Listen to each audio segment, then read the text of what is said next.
Bien, antes de la pausa me refería a nuestro invitado con algunas indicaciones sobre su personalidad, Fausto Jaques.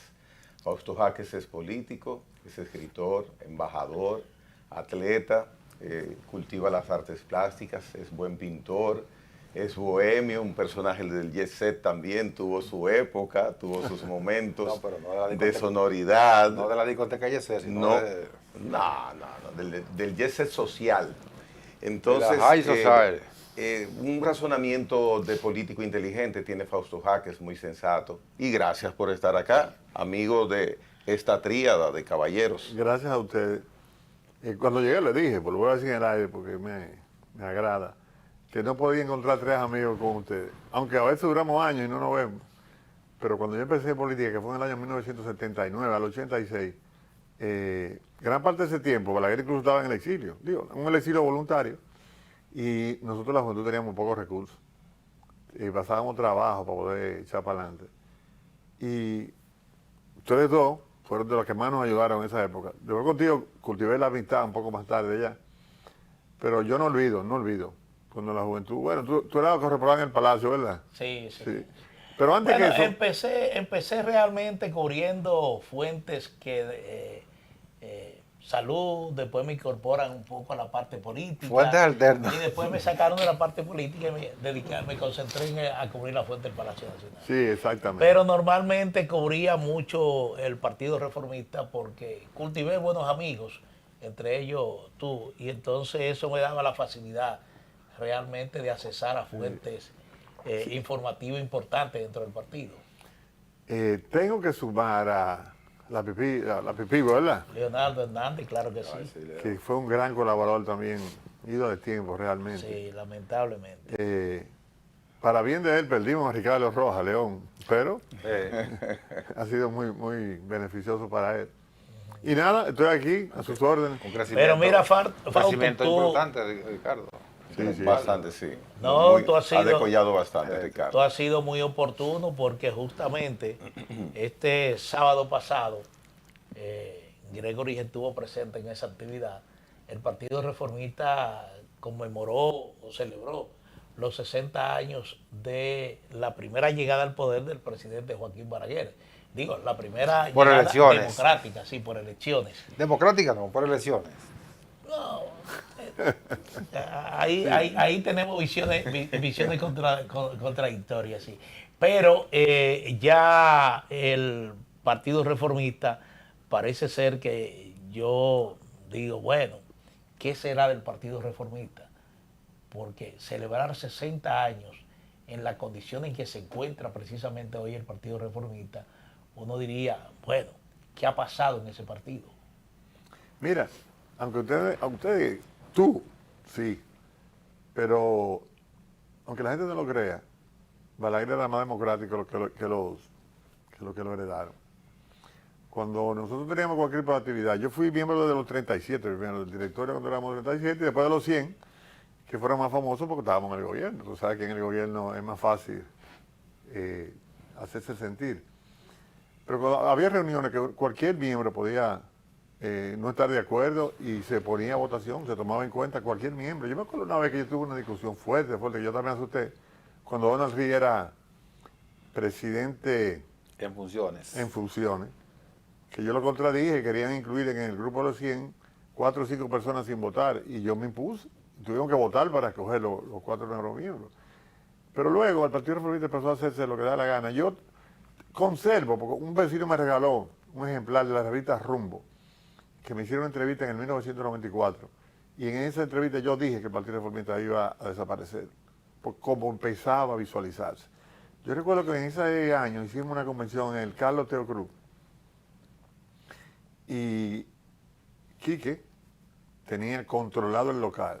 Claudio de los Santos, un personaje que todos conocemos, tenía preparado una especie de contingencia para obligar a los que estábamos presentes, a los que andábamos con el presidente Balaguer, a que él fuera tomado en cuenta para la dirección. Si no, iban a hacer un rebú. Entonces, imagínate, el presidente Balaguer estaba en condiciones que yo mismo, en el 88, yo fui de lo que decía que ya el presidente no debía aspirar nada, pero bueno, se impuso con un equipo que tenía. Imagínate, el presidente Balaguer en medio de un lío, en el Carlos de Cruz, y realmente la solución que se buscó fue, alguien se contactó a Quique fue a la casa del doctor Balaguer, y llegó a la convención en el vehículo, junto con Balaguer, y obviamente no pasó nada, pero aquí que tuvieron que, en ese momento creo que lo cogieron un secretario político. Y después Quique se ha impuesto, tiene una mancuerna con Ramón Rogelio Genao, y han logrado llevar ese partido a menos del 1%. Pero es un logro eso.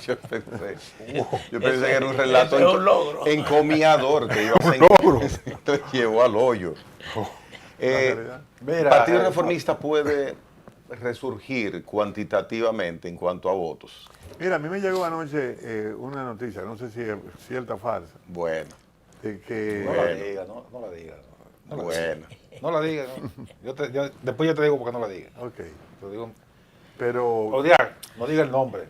Ok. La noticia dice. Ok, A que ya Llevar a una persona- en un video que anda por ahí lo menciona como parte de los candidatos ya que están corriendo. sí, si es un plan, puede ser que logren subir el porcentaje de la votación, porque hay una parte de la población que sigue prácticamente a ese muchacho, pero sería una vergüenza, una vergüenza.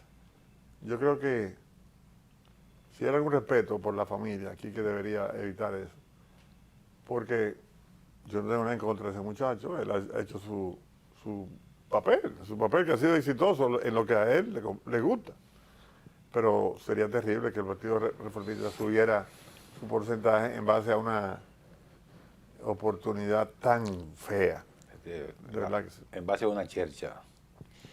Bueno, ayer hablábamos aquí precisamente de eso sin entrar en mayores detalles. Yo refería el caso de los teóricos que dicen que en la política que el arte de lo posible o el arte de lo conveniente. Si Quique ve, como tú señalas, una oportunidad de que el Partido Reformista pueda escalar pueda salir del hoyo, aunque tú lo señalas que Quique ha logrado, ese logro entre comillas. Junto a Ramón Rogelio Genao. Sí, a la mancuerna. Crédito Sí, aquí. sí, crédito. Sí, Excúsame, vamos a dar los créditos. excúsame, Ramón Rogelio, que te estoy sacando de ese logro tan extraordinario de haber convertido el Partido Reformista en nada. Pero si la idea es escalar unos cuantos peldaños en términos de votación, yo diría que bueno, que lo hagan, porque total, para lo que sirve el Partido Reformista ahora mismo es para nada. Ni siquiera lo toman en cuenta, solamente para que aparezca en una casilla en una alianza de 25 partidos. O sea, Pero mira nada. la diferencia, mira la diferencia. Nosotros, yo ingresé en 1979 al Partido Reformista. A mí, cuando yo hablaba de política me escupían y decían que no había forma, que eso era una estupidez. Me decían los amigos, pero está loco. Porque el presidente Balaguer había salido de gobierno con muy mala imagen. A sombrerazo limpio. Y la gente que lo rodeaba. Pues tú sabes que nosotros decidimos adquirir una doctrina, porque el Partido Revolucionario Dominicano, como tenía la doctrina social demócrata, realmente tenía un apoyo internacional, tenía una escuela de formación política, que nosotros no la teníamos, solamente el balaguerismo de la gente que le agradecía a Balaguer. Y nosotros hicimos una fusión con el Partido Revolucionario Social Cristiano para adquirir esa doctrina y mejorar las condiciones de los miembros del partido, las condiciones intelectuales y académicas, para poder subir en base a eso, no en base a una... En base a una Y emoción. tuvo su resultado en su momento, Pero durante claro, años claro tuvo que su sí. resultado, Partido Reformista Social Cristiano. Claro, con la yo estuve doctrina 6 social veces en cristiana. Venezuela haciendo cursos de capacitación y todos los jóvenes, yo no sé si tú llegaste a ir, ¿no? Ellos, pues, Haciendo cursos de capacitación. Y ahora, ¿qué es lo que hace? Una persona que lo que promueve es el dembow. Los Que yo no te contra el dembow, pero, oye, una letra, una cosa horrible. No, y donde los valores es una no contra- tienen ningún tipo de significado. esa es una contracultura. Oye, yo estoy subiendo en Instagram algunos poemas, ayudados por la inteligencia artificial, pero poemas que yo he escrito desde joven. Y a mucha gente le gusta, ¿eh? Mucha gente le educa. Ayer me escribió un amigo, me dijo, "Ah, tú eres medio ridículo en poesía, eso no está en nada". Digo, mira, si es 100% feo, es 100% feo. Ahora, si yo aporto un 0.00001 de belleza, me siento bien. Es decir, lo que uno haga por mejorar la sociedad, la imagen de los dominicanos, yo creo que vale la pena. Dile a ese amigo Pero- tuyo, Sí, dile a ese amigo tuyo que gracias a los poetas la sociedad es como es. sí. Para que y la sociedad ama a los poetas. Mira, hace unos días yo vi en televisión, escúcheme que aproveche el programa para eso, pero vale la pena. Una niña apellido Moreno, creo que se llama Elsa Moreno, pero apellido Moreno, en España Got Talent. ¿Sabes que es un programa de televisión muy popular y muy animado? Hay un señor ahí, el que se sienta a la izquierda, que es un poco sádico. Cuando ella le preguntan, ¿qué tú vas a hacer? Ella dice, yo voy a recitar un poema mío. ¿Un poema? Dijo el tipo, yo sí. Yo creo que lo único, si este programa se puede decir poema. Bueno, empieza. La niña declamó el poema y el público duró 10 minutos aplaudiéndola. Wow, inédito. 10 minutos. Que lo quiera disfrutar, que la busque. Ella ha pedido Moreno Y el- en American Got Talent. Y el sicario, que es un papel. Y el sicario que estaba también embelesado. Sí, todos. Le dieron 4 sí y fue fabuloso. Esa niña vale la pena verla, eso te va a dar alegría y te va a dar cuenta que la belleza existe. Yo creo que las sociedades tienden a recomponerse ellas mismas. Y vamos a llegar a un punto de, si la palabra es válida, fealdad, que vamos a tener que empezar a hacerle caso a lo bonito. Bueno, Fausto, tú definías a Balaguer como democrático y uno, por ejemplo, sobre todo en su último gobiernos, es decir, a partir del 86, uno vio a un Balaguer distinto al Balaguer del gobierno de los 12 años. Él no cambió. Ahora, bueno, cambiaron las Fueron las circunstancias. circunstancias. Las circunstancias. Pero Él lo aclaró. en definitiva, tú notas un ejercicio que tú no puedes hablar de Balaguer, por ejemplo, desde los 12 años, sin que realmente representar la diferencia que implicó el de los 10 años. Claro. Entonces, lo que yo quiero decirte, esta situación que tiene el Partido Reformista, ¿hasta qué punto no es producto de su propia naturaleza? Es decir, fue un partido que creció, se desarrolló sobre la figura e imagen de Joaquín Balaguer. Hay quienes dicen que Balaguer no toleró el desarrollo del liderazgo interno y cuando surgió alguna posibilidad de un líder, como es el caso de Francisco Augusto Lora, sencillamente, Chapeo bajito. exactamente, lo sacaba del partido. Entonces, un partido que se estructuró bajo, te repito, la figura e imagen de Joaquín Balaguer y sobre todo detentando el poder siempre, parece que tenía pocas posibilidades de sobrevivir a la muerte del líder. Y eso es lo que ha pasado. Mira, hay dos. Digo, amén de que realmente el partido luce secuestrado, eso es verdad. Hay varios Balaguer. Sí. Hay varios, Joaquín Balaguer, no varias personas. Joaquín Balaguer ocupó diferentes posiciones y actuó en base a las circunstancias, en todas. Pero le rindió una gran labor al país. El Partido Reformista, fue en el 64 que le cambiaron el nombre, porque antes se llamaba, creo que Acción Partido Acción Acción Social. Social. Acción Social. No sin partido, acción social. Acción Social. Sí. Se convirtió en el Partido Reformista. Pero es un partido totalmente diferente al que empezamos a trabajar nosotros, yo en el 79. Balaguer llegó en el 66, ustedes saben, en una situación muy accidentada, ¿verdad? Estábamos en plena revolución, vino con un permiso para ver a su mamá, se quedó a la fuerza y Belbarrera quería que Balaguer se fuera de nuevo. Y él se impuso y se quedó. Y lo que Balaguer tenía era los bienes que le había repartido del Partido Dominicano. Ahí era que la gente le agradecía, tenía mucha fuerza por eso que había hecho. Y alguna gente que se quedó con algunos de los bienes también del gobierno. Muchos high class dominicanos que han pasado a ser, que quieren hacer el papel de aristócrata. Aquí no hay aristocracia, ¿no? Aquí lo que hay gente que se aprovecha del momento. Unos gavilleros con apellido. Sí, para dar palo.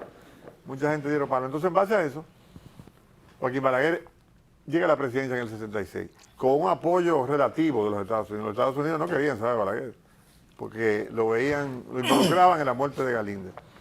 Pero en el 66 no se vieron obligados a apoyar a Balaguer porque el otro candidato que ellos tenían como posibilidad era don Antonio Guzmán Fernández. Y don Antonio era en ese momento demasiado liberal. Entonces yo necesitaba un político capaz que tuviera cierto liderazgo, pero que también tuviera la frialdad, como para dejar que ellos hicieran Lo que hicieron. lo que hicieron, Que fue penoso, pero hay quienes dicen que eso nos salvó de una dictadura de izquierda. Eso ya es especulación, no hay forma de saber lo que hubiese pasado. Pero realmente ese gobierno del 66 al 78 fue muy diferente de después el del 86, no, del 66 al 78 muy diferente al Y 86. no solamente por condiciones internas, recuérdate que estábamos en plena Guerra Fría. Claro. Y todos los claro. países de América Latina, de una manera u otra, vivieron esa convulsión, sobre todo esa tendencia de la juventud a considerarse que podrían emular el caso cubano, y entonces todo eso se replicó también aquí. Pero el que vino aquí a cumplir ese trabajo representando a la CIA, que no recuerdo el nombre, Nelson tiene una memoria privilegiada. El que vino aquí, Que después lo justiciamos allá, los Tupamaros, lo justiciamos en Uruguay. Pero se fue a Sudamérica. Dami Trioni. se fue a Sudamérica y mató decenas de miles de personas. Y después fue ejecutado por los Tupamaros. Sí, exacto. Afortunadamente.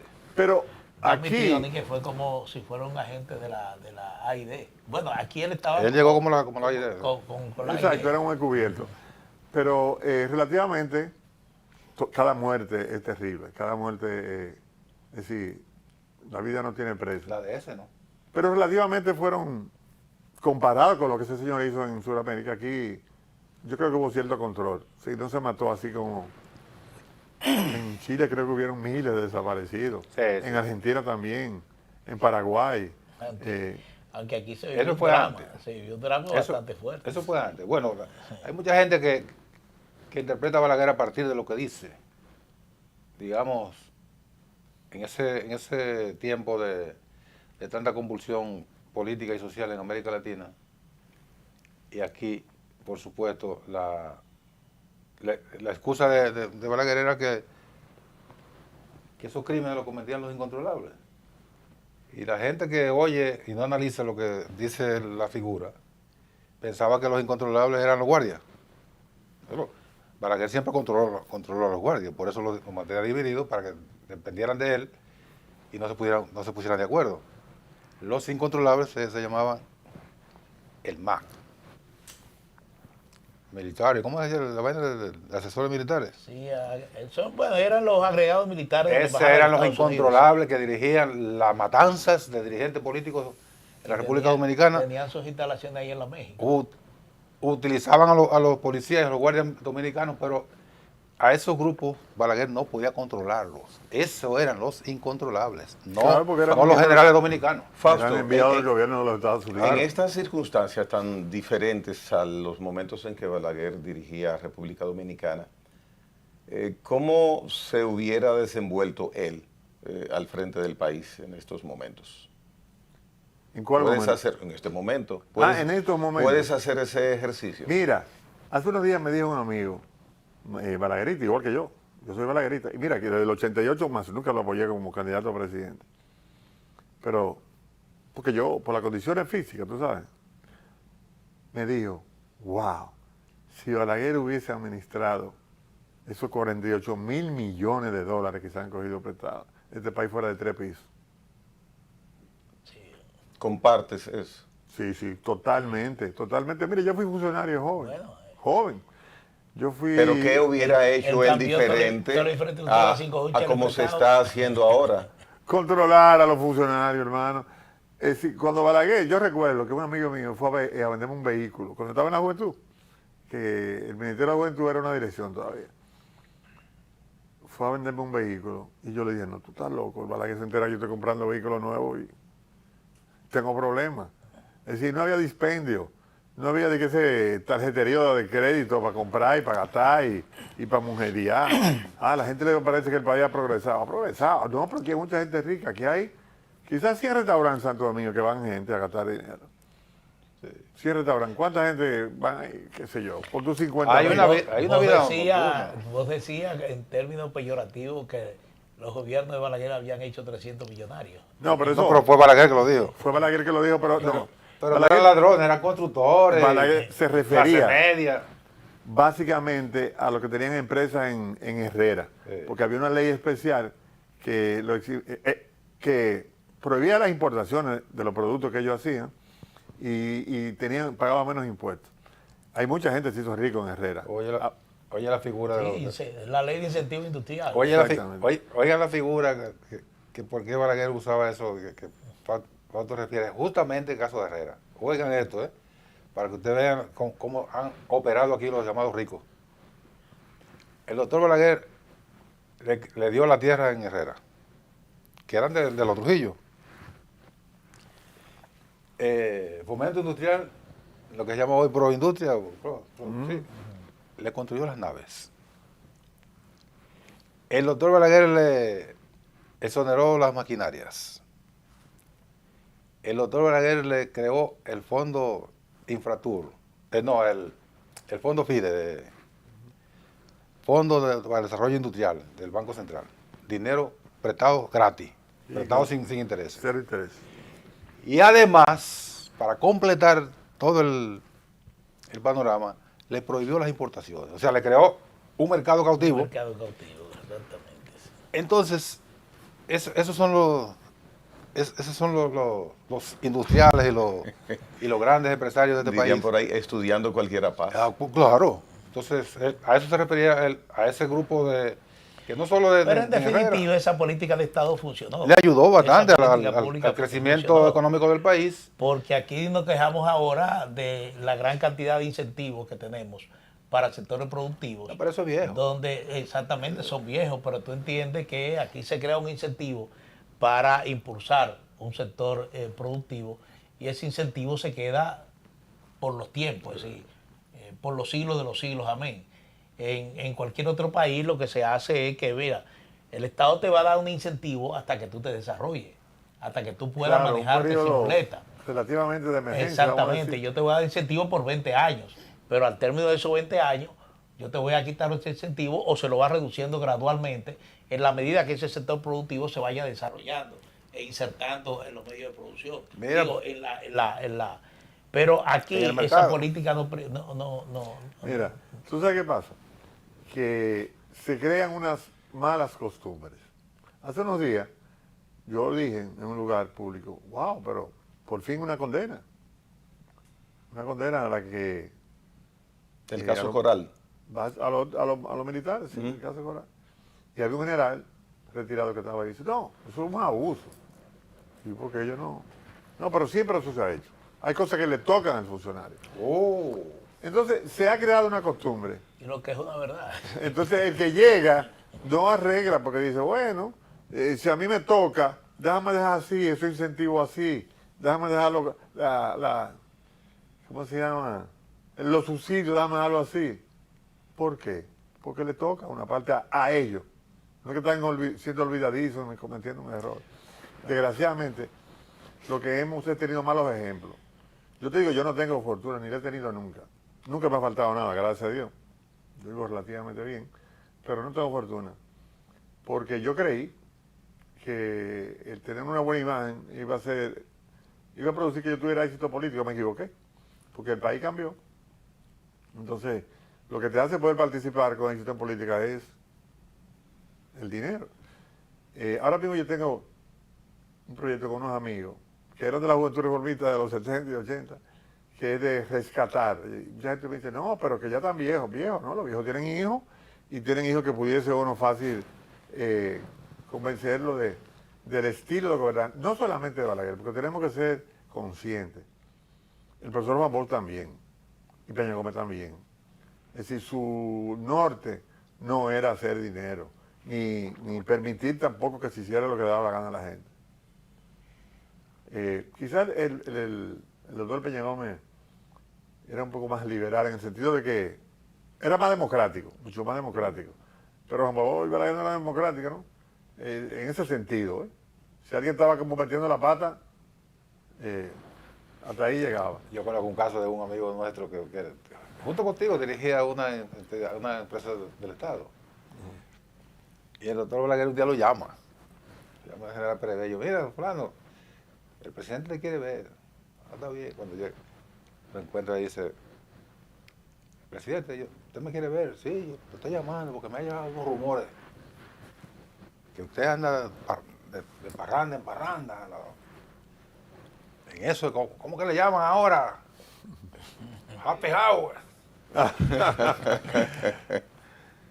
Ya no es happy hour. Eso Presidente, antes no sé. me gustaba a mí. Presidente, yo le voy a explicar por qué yo voy a los happy hour. Porque es que los tragos, yo compro un trago, me dan dos. Y yo me tomo otro. El 2 por 1. El 2 por 1. Sí, sí. Ah, pues no es como me dijeron. Váyase tranquilo. Orientó a Balaguer. Sí, no, pero eso que dice Fausto de que Balaguer daba seguimiento a sus funcionarios, eso es absolutamente cierto. Hay cientos de historias. Un particulares. saludo a nuestro amigo Valenzuela. Sí. Ay, a don Oscar. Oscar, yo lo quiero mucho. Se puso bravo conmigo porque yo, en un programa de televisión, Ustedes recordarán, no voy a entrar en detalle porque la verdad es que me resulta incómodo, que hubo una reunión entre un funcionario y representante de una empresa en un hotel famoso aquí de la capital, y resulta que esa reunión se celebró un día en la tarde y precisamente no transcurrieron ni 12 horas cuando ya había un decreto destituyendo Al anfitrión. al anfitrión que participó en esa reunión. Es decir, que había realmente un seguimiento, mira, y quizá con menos limitaciones de las que hay hoy, ¿eh? Porque No, pero no te quepa la mano. hoy es más fácil decir. mira, yo lo conozco como Digo, ejemplo. con menos limitaciones, con más limitaciones limitaciones. de la que tiene hoy, de la que existen hoy. Pero Porque hoy darle seguimiento a una persona es una cosa ya sencilla. Hay muchos mecanismos. Antes no. Antes había que utilizar a un tercero muy famoso y gente de esa que vivían en ese mundo, pero él se valía realmente de la versión que le llevaban, de lo que él podía comprobar y de las informaciones que recibía. Y los camareros y todo eso. Exactamente. Siempre ha sido así. Y vas a mencionar algo de Oscar Valenzuela. Sí, Oscar un día dijo en un programa de televisión, Fausto Rosario me llama y me dice, mira Fausto, yo creo que tú me des el teléfono de Oscar Valenzuela. Y yo le digo, ¿y qué? Yo estoy haciendo unos programas de gente íntima de Balaguer. Y digo, pero Ay, Oscar no fue íntimo de Balaguer. ay. Y me dice, sí, me dice que él sabe mucho de Balaguer. Porque van algunas peñas, en Bellavista hacen una peña y empiezan a opinar y a decir cosas. Y Oscar dice, en el programa, fue al final de Fausto Rosario, que un día él estaba en La Vega y que dio unas declaraciones en contra de Juan Bosch y que Balaguer lo mandó a llamar.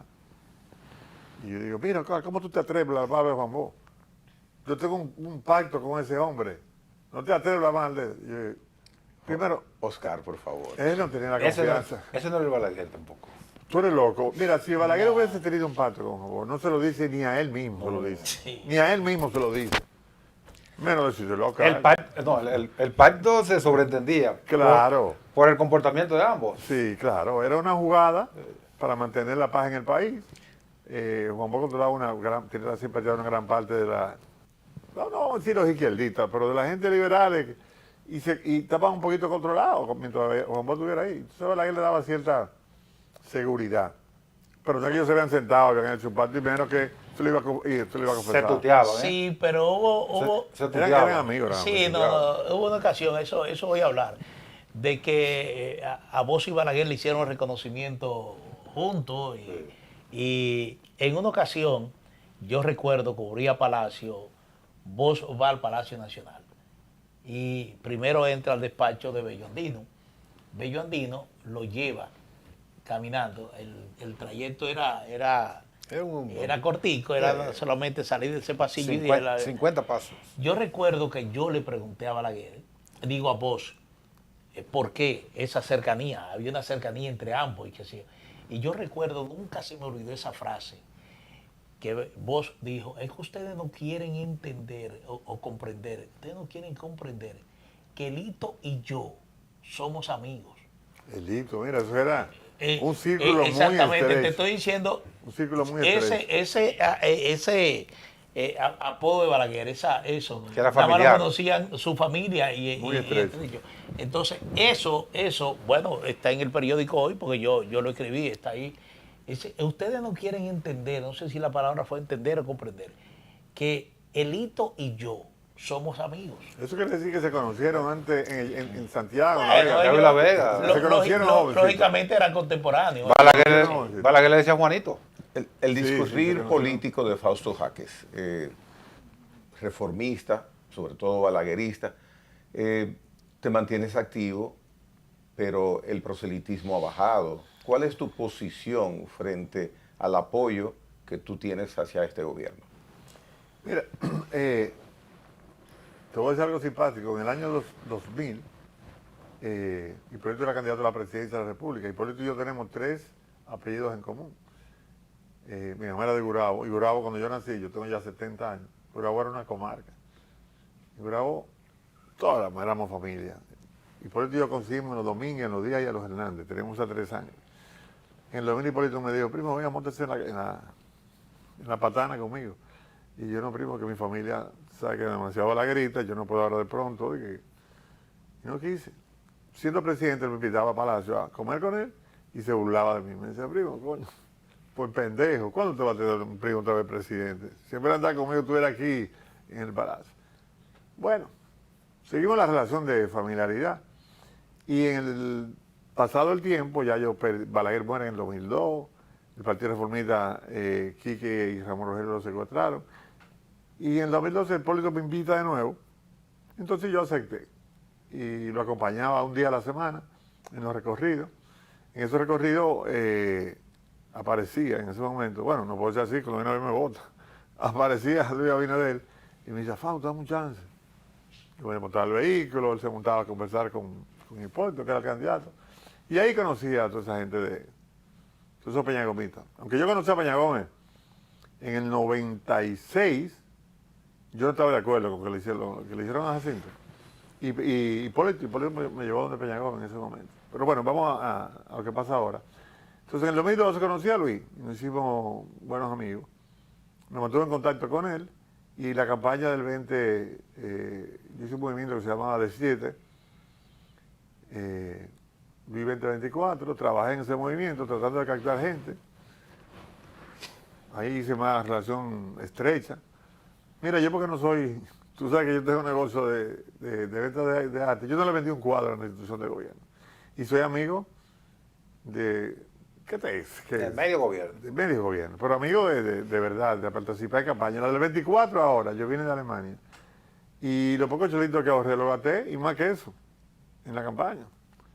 Porque yo estoy acostumbrado a eso. O sea, yo estoy acostumbrado, como nosotros éramos de la Juventud Reformista, yo hacía un periódico, se llamaba Periódico de la Juventud Reformista, y lo vendíamos para captar fondos. Y eso era para viajar el país entero. Eso me faltó decir hace un rato, que la forma en que llegó Balaguer en el 66 fue muy diferente a la que llegó en el 86.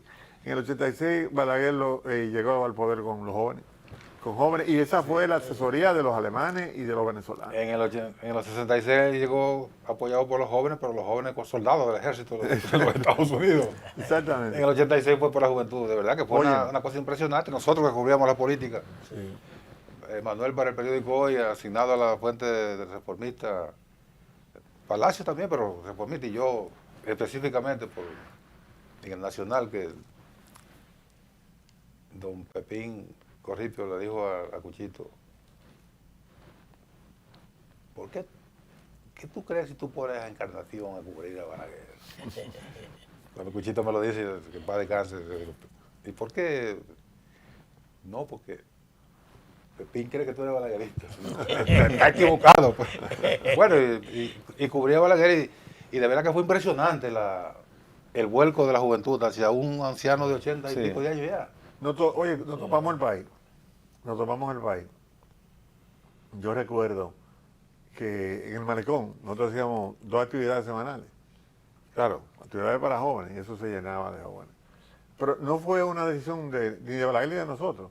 Hicieron un estudio, los asesores venezolanos y alemanes, y dijeron que todavía alguna gente tenía la imagen de Balaguer, de ese hombre vestido de negro, con sombrero siempre puesto, y lleno de militares atrás con lente oscuro.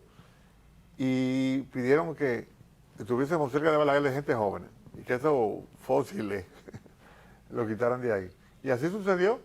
Yo recuerdo que al Chato un día se le fue la mano, y en Higüey le dimos un empujón a Tata Bautista de Suárez. Ay. Oye, por suerte había gente abajo de la tarima, y no cayó al piso. Es decir, tenemos autoridad nosotros, autoridad, para quitar a la gente ya de los 12 años, de donde estuvieran expuestos a la Cámara. Que esperaran su decreto después. Pero Y ahora hay que no fueran quitar de visibles. atrás a alguien del presidente. ¿A quién tú? ¿En quién tú Porque se pensaste? menciona como que... Pero él siempre se deja ver solo. Y con los dirigentes del PRM, que lo veo en algunas actividades políticas. Pero Luis se deja ver solo mucho. Como que no tiene una parafernalia. Se deja ver. Pero a mí no me gusta de este gobierno, no de Luis, porque yo no sé quiénes son. Esta cantidad de franqueadores que hay en la calle, donde quiera que paran en una esquina, el tránsito, un tránsito que está insoportable. Yo recuerdo que cuando Balaguer, quizás 3 vehículos tenían franqueadores. Sí, sí. Y había más peligro que ahora, pero mucho más peligro. Cuando Balaguer toda la semana mataban un policía, un guardia. Bueno, en los 10 años no. En los 10 años no, pero Eso tampoco. cambió. En los 12 años, ya yo estaba en la capital. No, Porque pero yo, en los 12 años, Pau, por lo que iba Balaguer, parecía que iba a pasar el presidente de los Estados Unidos. bueno, pero eran en momentos difíciles. Había una guerra fría, como dijimos ahorita. Había una guerra fría y iba a pasar una revolución, que aquí habían militares enemigos de militares, izquierdistas enemigos de izquierdistas. Había de todo. El país estaba en un gran desorden y Pero muchas siempre- armas también. Siempre se ha protegido la figura presidencial. Sí, Sí, eso- el presidente tiene, Ahora- claro, y quizá el presidente de la Suprema Corte, quizá el procurador, pero ahora yo he visto, señores, funcionarios de tercera categoría, andando con un franqueador y parando el Fanfarrones, hombre. el tránsito. Ahora, según tu experiencia política, ¿cómo tú valoras el gobierno de tu amigo, Luis Abinader? Mira, lo que voy a decir parece un canto de gallareta porque todo el mundo está diciendo lo mismo. Luis ha tenido poca paz, ha tenido pocos momentos de tranquilidad de que llegó al gobierno. Yo soy un testigo de eso. A mí me nombraron cónsul en Alemania, medio en medio del COVID. Y eso no era difícil, no era fácil, el mundo no estaba fácil. Entonces los primeros 2 años Luis lo enfrentó el COVID. Cuando empieza a recuperarse, y hizo muchas cosas, empezó muchas obras que ya la está terminando. Ustedes verán una imagen diferente en los próximos 2 años, porque va a haber ya muchas obras terminadas. Pero luego, la guerra de Ucrania es una realidad. Esto es una cosa simpática. Yo estaba almorzando con el embajador, que en ese momento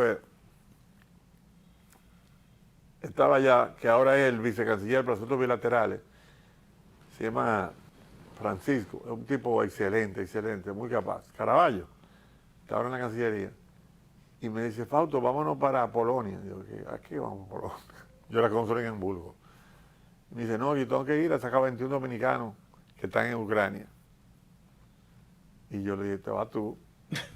O sea, ¿Te desean suerte? no, porque yo lo que era la cónsul en Hamburgo, tú sabes, yo no tenía nada, él sí, él era embajador y era recurrente en Polonia y en Ucrania. Él sí tenía el deber de ir. Yo pude haberle acompañado, pero dije, no, yo a esta edad no voy a estar asustado.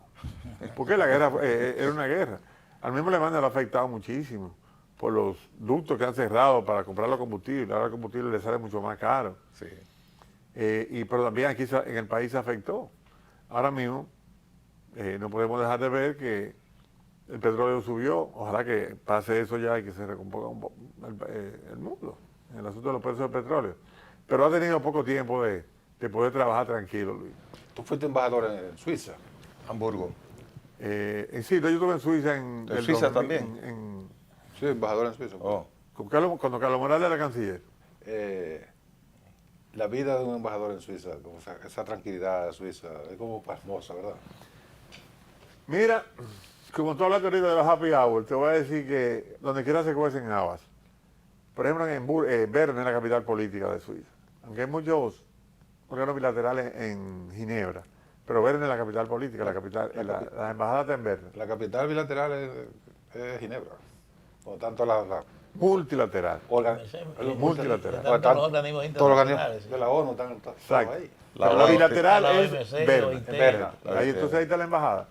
Y ahí es una ciudad muy bonita, pero a las 12 de la noche cierran todo. Está prohibido tener lugares abiertos. Pero hay negocios que son underground, aunque ustedes no lo crean. En Bern, la capital de Suiza, hay lugares que siguen abiertos. En el basement. Exacto, que nada más lo conocen alguna gente. Yo era relativamente joven, yo tenía creo que 49 años, 48 en ese momento.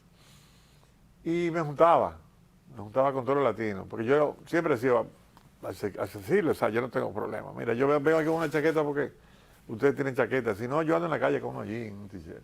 Y a veces hay gente que me dice, embajador, ¿cómo usted anda así? Yo soy embajador en Cancillería cuando estoy en una misión. Entonces yo hacía mucha relación con los latinos de vernos, y me enteraba del tigueraje. Y yo cuando quería divertirme también iba a un underground, tú sabes, mi trago, y a disfrutar de la vida, porque también hay que disfrutar. Tú sabes que que te gusta mucho la mitología. En Grecia hay dos frases clásicas, que uno es momento mori. Momento mori. La gente dice, coño, qué trágico. No. Hay que estar consciente de que vamos a morir. Porque eso te hace apreciar más la vida. Fausto, pero no terminaste de decirme, por ejemplo, mi pregunta, en el sentido de que, ¿cómo lo ves? Me dijiste, bueno, él ha tenido que enfrentar, no ha tenido tranquilidad, y me pensaste a relatar. Ahora, lo que yo quiero saber es... Pero deja eso ahí. Si No. si esos pocos momentos de tranquilidad que ha tenido el presidente, ¿cómo tú crees que impacta ya en la recta final, en términos políticos y en términos de aceptación electoral? Te dije que los últimos, faltan 2 años, ¿no?, de gobierno. Va a cambiar por el impacto de las obras que se empezaron y van a empezar a inaugurar. Ah, ok. ¿Tú entiendes? Va a cambiar el impacto. Tenemos, bueno, ya se está hablando mucho de candidaturas. En el PRM se vislumbra que el candidato va a ser David Collado. No le digas eso a tu primo. No, pero se vislumbra, ¿eh? Ojalá yo que fuera Carolina, pues, mi prima, y ahí andaré ella con Hipólito en el vehículo, como dicen. Pero hay que llevarse de los técnicos. Los técnicos dicen que David Collado, todas las encuestas, la que hace Acevedo, la que hace Aguilera, que son gente de Santiago, por cierto, de mi pueblo. Y yo tengo forma de más o menos acercarme y preguntarle, y parece que es cierto. ¿Y tu olfato político qué dice? Sí, mi olfato político dice que David, y te voy a explicar por qué, él ha sabido, no sé quién lo ha asesorado, como distanciarse un poco del gobierno, sin distanciarse, porque él es ministro de turismo. Pero cuando tú ves a David, tú ves el ministro de turismo. El ministro de turismo. Tú No opinas sobre nada que no sea turismo. Exactamente, y los números le dan bien, Sí. los números le dan bien, y entonces la gente como que no los damage, o sea, los problemas del PRM como que no le caen a David de lleno. Cuando avance el tiempo, tú sabes que en la política se usan muchos trucos, se busca que mejore la vida de la gente de alguna forma y la imagen. Y también te confirmo que yo estuve en Fitur, pero no pago por David, pago por una oficina privada, sí, a la cual yo asesoro.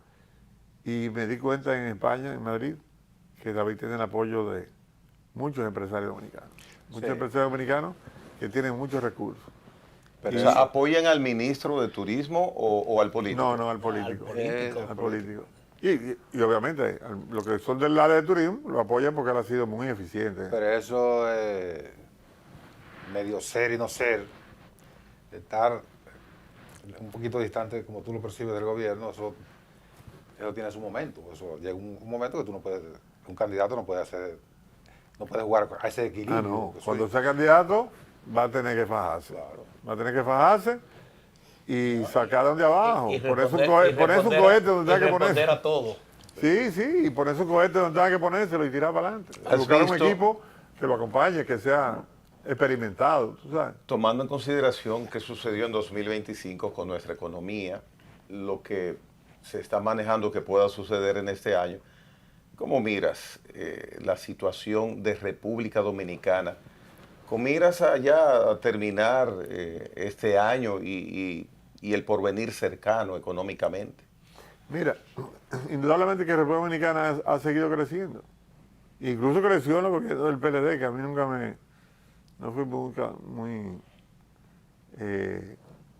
no me simpatizaron nunca mucho, Muy pero fan de los PLD, ¿no? pero siguió creciendo. El país ha seguido creciendo y sigue creciendo. Lo que yo creo que se debe ser administrar más los recursos. Yo sigo siendo de la escuela de Balaguer, yo sigo siendo austero, creo que tú puedes vivir sin tanto dinero y se puede gastar menos y invertir más en lo que le da riqueza a la gente, lo que le da riqueza a la población, a la mayoría de la población. Lo que hacía mucho Balaguer, infraestructura. Claro, aparte de la infraestructura, no tener una brecha tan grande entre los que están gobernando, no solamente el poder político, sino también el industrial, el empresarial. Una deuda que pesa tanto sobre las finanzas públicas. Ujú. Sí, pero una Deuda. una distancia enorme entre los pocos que tienen mucho y los muchos que no tienen nada. Sí, eso es terrible. Pero eso es un fenómeno que no Bueno, es... sí, que, la desigualdad. que no es de la República Dominicana, eso incluso ya algunos países industriales están sufriendo han visto cómo ha crecido una masa de la población que entra casi en los niveles de pobreza. Digamos que Estados Unidos tiene un porcentaje altísimo de gente que vive día a día. No, y No se dice, es solamente aquí. se dice siempre que América Latina no es el continente más pobre, pero sí el más desigual. Sí, Tú te encuentras, Brasil es un poder, pero tú dices, bueno, Brasil tiene una desigualdad enorme, sí. sí, porque venimos de un Empezando colonialismo, de las tú grandes sabes. ciudades hasta el campo, sí. Venimos de un colonialismo sin alma. Y me voy a explicar. Estados Unidos, por ejemplo, que lo ponemos siempre de ejemplo, porque bueno, es el país del primer mundo que está más cerca. Y Canadá, que yo creo que Canadá es un país de más nivel, Mejor nivel de vida. mejor nivel de vida que Estados Unidos, pero no siempre menciona Estados Unidos. Estados Unidos se fundó con gente que salió de Europa y quemó las naves, gente que se iba a quedar en Estados Sí, Unidos. no tienen nada en Europa. Exactamente, tenían problemas de religión, problemas de diferentes tipos. Y fueron a ser un país a donde se iban a quedar a vivir. Nosotros en Latinoamérica fuimos fundados le llaman colonizados, no sé si, yo creo que no está bien usada la palabra, pero los que nos colonizaron, los españoles, venían de tránsito. Era gente de pasos. Venían de tránsito. Venían, se acababa el oro, se fueron de República Dominicana. Iban a otro sitio acá y se iban. Donde iban recursos naturales de otro tipo, pues fundaron virreinatos.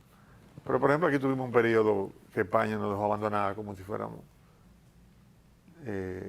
como si nunca hubiesen estado aquí. Como decimos en el campo, un botado. Sí. Entonces ese colonialismo ha contribuido a que se formen esas grandes desigualdades. Aquí por suerte hay algunas familias que se han quedado y han invertido y producen algunos puestos de trabajo. Pues le ha ido muy bien. Mira, eso es relativo, sin mencionar quién, cuál, ni cómo, pero yo ando mucho en la calle y tengo acceso a todos los estratos sociales. Yo me junto con gente de todos los tipos. Los más felices no son los que tú ves que tienen mano, esas familias que son súper poderosas, son los que más problemas tienen. La gente más feliz es la que vive, la que sabe disfrutar lo que tiene. Sí, señor. Ah, ok. Obviamente, que tenga lo suficiente. Pero mira, yo, ahora que estuve en Fitur y pude ahí ver mucha gente de dinero y compartir con ellos, te digo, no te creas que están muy bien esa gente. El tener tanto. Fausto Jaques, muchísimas gracias por visitarnos. Es siempre interesante compartir contigo, en televisión también, y reiterarte en nuestro aprecio y respeto. Una Gracias. entrevista bastante relajada. Me gustaría juntarme con ustedes en otro sitio. Ah, sí, sí, sí. Tú Que sabes que la no, gente que no ahora solamente haya agua. de comparón, la gente dice a beber un vinito. Eso que yo lo que bebemos es whisky, como los hombres. Lo ve Bueno, callado el señor. Apúntame ahí también. Fausto Jaques ha estado con nosotros en el día de hoy. Hacemos pausa. En breve volvemos. En la mañana con Teleimpacto